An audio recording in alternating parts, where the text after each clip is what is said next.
I've always had a knack for diagnosing some of my friends' injuries. I've diagnosed a couple torn ACLs, diagnosed some torn labrums, things of that nature.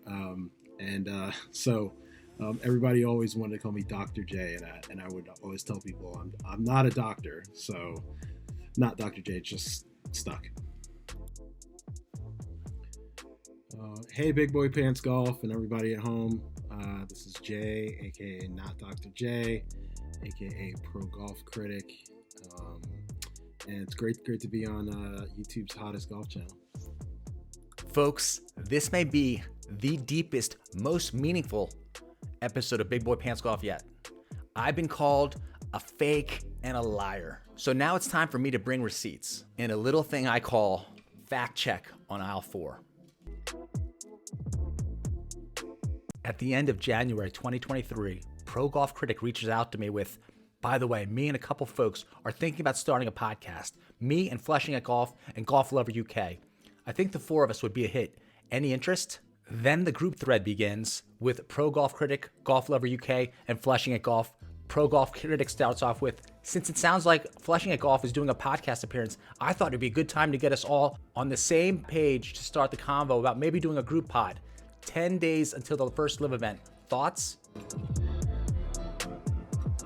5 months later, gotta give a shout out to Big Boy Pants Golf. I had no desire to ever do videos or a podcast. Was perfectly fine doing my occasional writing and tweeting about #golf, but he convinced me and it's been a lot of fun. I may not be able to commit as much time as people want, but I've enjoyed it.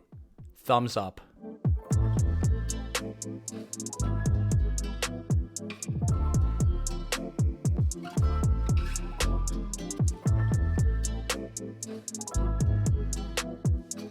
No Laying Up did as much as possible to destroy Liv as they could.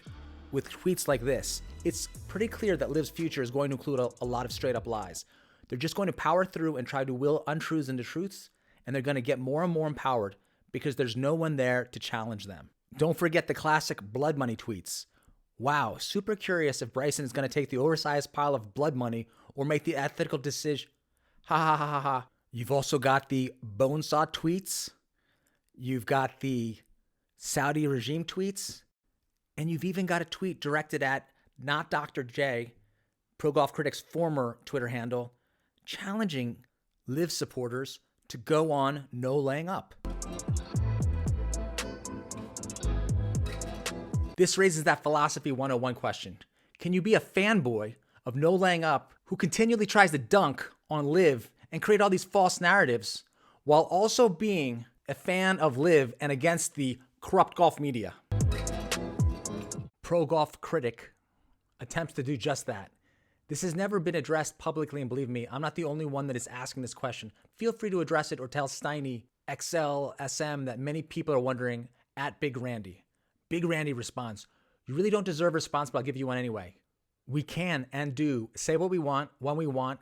That's the beauty of fully owning our business. That includes XL, Titleist, BMW, and whatever other relationship we have that you so desperately want to control us. Pro Golf Critic, why doesn't a friend of the program, an avid watcher of your content, and purchaser of your merch deserve a response? I think we're the people that 100% deserve one more than anyone. So thank you for clarifying. They still need to address the TP situation, though, for what it's worth. Big Randy, now with that, kindly fuck right off. Despite being told to kindly fuck right off, Pro Golf Cringe can't stop groveling. Also, odd that such language is needed. If you think I'm the only one asking this, think again. If I can name a couple dozen, there has to be hundreds, if not thousands. So probably one for the next pod. Big Randy, I save the language for those I have the least amount of respect for, which is you, ! Now to ignore you, go, maybe we can chat in real life at a tourney. Heard you ducked KVV faster than a scared rabbit in LA. Laughing, crying face. Pro Golf Cringe's clever comeback. If you believe that, I have a bridge to sell you, big, laughing, crying, smiling face. Always open to a discussion. Let's just say I'm certainly not scared of KVV of all people. I can't even believe you typed that, LOL. Pro Golf Cringe, really leaning into that, hey big, you're such a silly goose energy. As for your respect, you can call me the Rodney Dangerfield of golf. Not needed. Ha ha ha ha ha. And there's 50 Cent for some reason. Is this how this pathetic clown, Pro Golf Cringe, comforts himself? By stating that Twitter isn't real, performative, not a place to take things personally? Pro Golf Critic later boasts to me and Daily Golf Sermon that he's wearing an NLU vest in a Big Boy Pants Golf podcast episode. And folks, that was the last time he's ever been on the channel. Yes, folks, when it comes to discussing no laying up, Pro Golf Cringe always wants the role of good cop. Yes, I did get the Asian mullet. Business from the front, party in the back.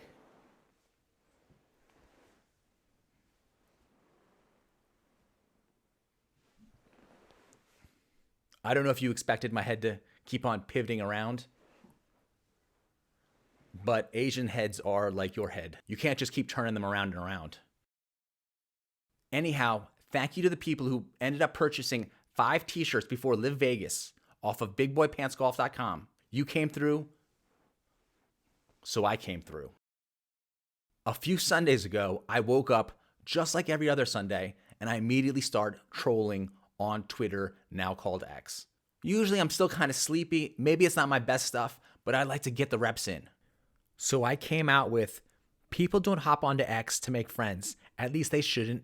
Big Boy Pants Golf. Easily understandable, easily shareable. Pro Golf Cringe coming in with, you also shouldn't hop onto X and be a dick to a bunch of people that have supported your channel either. Better rule. Somehow I'm tagged on this golf lover UK guy who, as you know, has been on the show. And apparently he started this new Twitter segment every day that he calls the Daily Golf Sermon. Yes, folks, this douchebag thought it was good to name his daily golf segment the Daily Golf Sermon. Literally the most insane, narcissistic kind of title I've ever seen for a segment. So I immediately start bagging on this dude. So hereafter, I'll refer to golf lover from the UK as Daily Golf Sermon. Anyone in their right mind would immediately start bagging on it, and I bagged mercilessly. No response, obviously, because you really can't defend yourself when your idea to put out a segment every day is titled the Daily Golf Sermon. But that seed was planted. And who came in to defend? Obviously, Pro Golf Critic, who I think you'll agree with me by the end of this video, you'll think of as Pro Golf Cringe. This guy takes so many L's in this video. It's amazing. I don't know why he thought this was a good idea to jump in and then call me a fake and say I was lying, because homeboy over here keeps receipts. For Pro Golf Cringe, Twitter isn't real. I don't think you're getting that. Social media isn't real. To which point I would ask, are you being real right now, or is this you doing your social media isn't real flex again? Where you try and flex on X, like with Colton Aust, when he invites you on his show, you take a poll and everyone tells you to go on, then you chicken out. Here's classic projection. After stating that Twitter isn't real, social media isn't real, Pro Golf Cringe comes back with, I think the persona you put out on X is not real. No, what I put out is 100% real, always. One of his big complaints was that the videos were edited or overly edited. Again, I've explained to him why I had to edit the videos, because he's a mumble mouth. But in the interest of fairness, I will include unedited videos that he sent to me to be included in the first episode that he appeared on Big Boy Pants Golf after he suggested we start a podcast. And there's so much weird deception in this guy's brain. We're going to have to work together to figure out who is this guy and what is his angle. But again, do not refer to this guy as corrupt golf media guy. That's pigeonholing him, and that's something apparently that I did to him. So, the corrupt golf media is something that I came up with last year. I was just kind of frustrated with sort of how Liv was covered in the media. And look, I totally get that it sounds a little bit Trumpian, that I mentioned in my article. And some people are just triggered by literally anything Donald Trump does or says, which, at some point we just have to get to the point where we can look past some of that and just kind of compartmentalize some of the stuff. I've had a bunch of folks in the golf media reach out to me, kind of, they've been angry at me, or they've been saying, various things about, oh, I can't believe you're calling me corrupt. And it's like, guys, I'm not calling each one of you corrupt. I'm saying that the media as a whole, in this particular battle between LIV and the PGA Tour, has been completely biased towards the PGA Tour. I don't think anybody can even make any, assertions against that. That's just how it is. The media, to me, if the golf media was fair and unbiased, that wouldn't be the case. So because of that, I started using corrupt golf media, and it's kind of, taken on a little bit of a life of its own. I know Hank Haney. I listened to his podcast. Shout out to Hank Haney, by the way, my favorite golf coach of all time. Really appreciate his support too. But he's started saying it. A lot of other people have started saying it, and it's kind of caught on. So it is what it is. My advice to the golf media is try to be a little bit more fair and unbiased towards LIV, and you won't be considered corrupt. Hey guys, this is not Dr. J. Some of you also know me as Pro Golf Critic. A lot of people want to know why not Dr. J. First of all, my name is Jay. Second of all, Julius Irving, the real Dr. J. He's a close family friend. Played golf with him many, many times. We actually won a Pro-Am together about, 8 years ago. So obviously with him being close to the family, and I also wanted to be a doctor when I was a kid, a lot of people started calling me Dr. J. I abandoned my doctor goals in college, dropped out of pre-med, but I still kind of had an interest in medicine, particularly orthopedics. I've always had a knack for diagnosing some of my friends' injuries. I've diagnosed a couple torn ACLs, diagnosed some torn labrums, things of that nature. So everybody always wanted to call me Dr. J, and I would always tell people I'm not a doctor, so not Dr. J, just stuck.